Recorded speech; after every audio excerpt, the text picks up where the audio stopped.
নমস্কার বন্ধুরা, আজকে আমরা চিড়া দিয়ে দারুণ মজাদার একটা নাস্তা রেসিপি করেছি। আর চিড়ে দিয়ে যে এত সুন্দর নাস্তা বানানো যায় আপনারা নিজের হাতে না বানিয়ে গেলে বিশ্বাস করতে পারবেন না। দেখুন নাস্তাগুলো দেখতে কতটা লোভনীয় হয়েছে, এটা দেখতে যেমন সুন্দর হয়েছে খেতেও কিন্তু ভীষণ টেস্টি হয়। আপনারা এভাবে খুব সহজে বাড়িতে বানিয়ে পরিবেশন করতে পারবেন। তাহলে চলুন দেখে নিই আজকের রেসিপি। চিড়ের নাস্তা বানানোর জন্য সবার প্রথমে নিয়েছি এখানে 1 বাটি চিড়ে। এবার একটা বড় বাটিতে নিয়ে নেব। চিড়ের পরিমাণটা আপনারা কম বেশি করে নিতে পারবেন আপনাদের যতটুকু লাগবে। আর এখানে কিন্তু ভারী চিড়েটাই লাগবে। এই যে দেখুন এরকম ভারী চিড়েটা নিয়েছি। এবার চিড়েগুলোকে খুব ভালো করে জল দিয়ে ধুয়ে পরিষ্কার করে নেব। যে পর্যন্ত পরিষ্কার জলটা বের না হয় ধুয়ে নিতে হবে। এভাবে কষলে কষলে খুব ভালো করে ধুয়ে নেব। আমি জল পাল্টে পাল্টে 6 বার খুব ভালো করে চিড়েগুলোকে ধুয়ে নিয়েছি। এখন কিন্তু জলটা পরিষ্কার বেরিয়েছে। এবার এই জলটাকেও ফেলে দেব। জলটাকে খুব ভালো করে নিগড়ে নিয়েছি। এভাবে রেখে দেব 5 মিনিটের জন্য। এখন আরেকটা বাটিতে নিয়েছি হাফ বাটি ময়দা। ময়দাটাকে আমি খুব ভালো করে চেলে নিয়েছি। এবার একটা বড় বাটিতে দিয়ে নেব। দিয়ে দেব স্বাদ অনুযায়ী লবণ, ঝাল লঙ্কার গুঁড়ো আর দেব গোলমরিচের গুঁড়ো। এতে খুব সুন্দর একটা সেন্ট হবে। এখন সবকিছু একসঙ্গে খুব ভালো করে মিশিয়ে নেব। এবার জল দিয়ে একটা পাতলা বেটার গুলিয়ে নেব। বেটারটা খুব ভালো করে গুলিয়ে নিতে হবে যেন এর মধ্যে গুটি না হয়ে থাকে। বেটারটাকে খুব ভালো করে গুলিয়ে নিয়েছি। আর দেখুন বেটারের ঘনত্বটা এরকম থাকবে। এটা কিন্তু খুব বেশি ঘন থাকবে না, একটু পাতলা হলেই ভালো হয়। এবার এটা রেখে দেবো সাইডে। এবার এখানে নিয়েছি 1 প্যাকেট ম্যাগি। ম্যাগিটাকে ভেঙে মিক্সিং জারে নিয়ে নেব।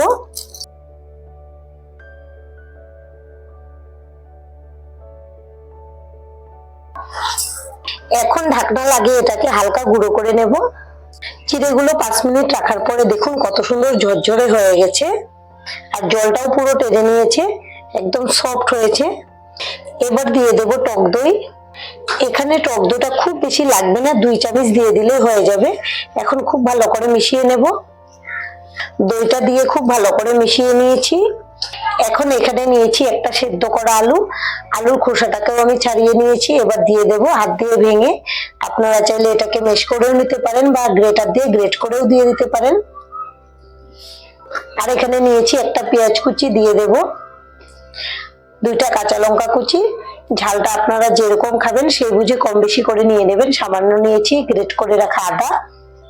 আপনারা চাইলে এর সঙ্গে রসুন কুচিয়ে দিতে পারেন, আমি রসুন ছাড়াই বানিয়ে নেব। আর এখানে নিয়েছি কারি পাতা কুচি।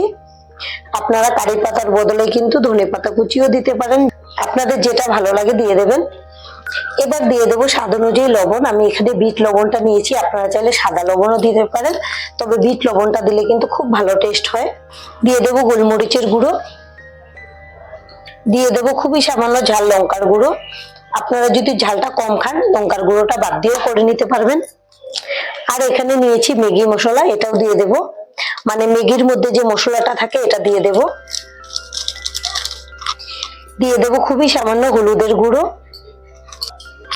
এখন সমস্ত কিছু একসঙ্গে খুব ভালো করে হাত দিয়ে মেখে নেব। আমি সমস্ত কিছু একসঙ্গে খুব ভালো করে মেখে নিয়েছি। মাখানোর পরে এরকম ভিজে ভাবটা রয়েছে। এবার নিয়েছি হাফ বাটি বেসন। বেসনটাকে আমি আগে থেকেই ভালো করে চেলে নিয়েছি। এখন এখান থেকে অল্প অল্প করে বেসন দেব আর মেখে নেব যতটুকু লাগবে। বেসনটা একবারে দেব না, তাহলে আবার খুব বেশি শুকনো হয়ে যাবে আর এটা বাইন্ডিং এর কাজ করবে বেসনটা দেওয়াতে। এখন খুব ভালো করে মেখে নেব। বেসনটা যতটুকু লাগবে, মানে ভিজে ভাবটা যতটুকু থাকবে সেই বুঝে কিন্তু বেসনটা লাগবে। আমি ডোটাকে খুব ভালো করে মেখে নিয়েছি। আর যতটুকু বেসন নিয়েছিলাম এখান থেকে এতটুকু রয়ে গেছে। এবার হাতটা ধুয়ে পরিষ্কার করে নেব। এবার 2 হাতে সাদা তেল লাগিয়ে নিয়েছি। অল্প ডো নিয়ে নেব, হাত দিয়ে গোল করে নিচ্ছি। শেপটা আপনারা আপনাদের পছন্দ অনুযায়ী ছোট বড় লম্বা গোল যেরকম ভালো লাগে করে নেবেন। এখন হাত দিয়ে একটু চ্যাপ্টা করে নেব। আমি শেপটা এরকম 3 কোনা করে নিয়েছি, আপনারা আপনাদের পছন্দ অনুযায়ী যেভাবে ভালো লাগে দিয়ে দেবেন। এবার একটা প্লেটে রেখে দেব আর এইভাবেই সবগুলো শেপ দিয়ে নেব। আমাদের সবগুলো শেপ দেওয়া হয়ে গেছে। এখন ম্যাগিটাকে একটা প্লেটে নিয়ে নেব।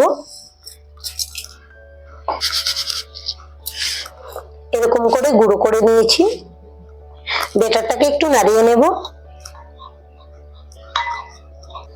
আর এদিকে গ্যাসে একটা কড়াই বসিয়েছি, দিয়েছি সাদা তেল। তেলটাকেও ভালো করে গরম করে নিয়েছি। এখন এক পিস নাস্তা নিয়ে নিলাম। খুব ভালো করে ময়দার ব্যাটারে চুবিয়ে নেব।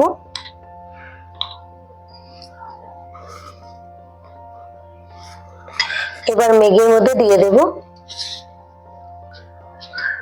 খুব ভালো করে লাগিয়ে নিতে হবে। তেলটাকে মিডিয়াম গরম করে নিয়েছি, দিয়ে দেব তেলের মধ্যে। এখন আরেক পিস দিয়ে দেব। আমি একসঙ্গে 2 পিস করে ভেজে নেব। আপনারা আপনাদের সুবিধা অনুযায়ী কম বেশি করে ভেজে নেবেন। আমি সঙ্গে সঙ্গে নাড়াচাড়া করব না, কড়াইটা ধরে একটু এভাবে নেড়ে দেব, যেন উপর থেকেও তেলটা লাগে, তাহলে কিন্তু খুব তাড়াতাড়ি উপর দিক থেকেও ভাজাটা হয়ে যাবে। 1 মিনিট পর এখন উল্টে দেব। এক সাইড মোটামুটি হালকা হওয়ার পরে কিন্তু উল্টে দিয়েছি। নরম থাকা অবস্থায় উল্টানো যাবে না, তাহলে কিন্তু শেপটা নষ্ট হয়ে যাবে। আর গ্যাসের ফ্লেমটা আমি মিডিয়ামে রেখেছি। এভাবে মিডিয়ামে রেখে উল্টে পাল্টে সব দিক থেকে একদম লাল লাল করে ভেজে নেব। এবার দেখুন হালকা কালার আসতে শুরু হয়ে গেছে। আর এভাবে উল্টে পাল্টে ভেজে নিচ্ছি। আর আমাদের আজকের এই রেসিপিটা দেখে যদি আপনাদের ভালো লাগে, একটা লাইক অবশ্যই দিয়ে দেবেন। আপনাদের একটা লাইক আমাদেরকে অনেক উৎসাহ দেয় নতুন নতুন ভিডিও বানাতে। আর আমাদের চ্যানেলটিকে সাবস্ক্রাইব করে নেওয়ার জন্য অনুরোধ রইল। এবার কিন্তু খুব সুন্দর একটা কালার চলে এসছে। এবার এই নাস্তাগুলোকে তুলে নেব, আর এভাবেই বাদবাকি নাস্তাগুলোকে বানিয়ে নেব। আর দেখুন ভাজার পরে কত সুন্দর লাগছে দেখতে। এভাবে আপনারা বাড়িতে বানিয়ে খাবেন। আশা করছি আপনাদের ভীষণ ভালো লাগবে। আর আজকের ভিডিওটা এখানেই শেষ করব। সবাই ভালো থাকবেন, সুস্থ থাকবেন। ধন্যবাদ।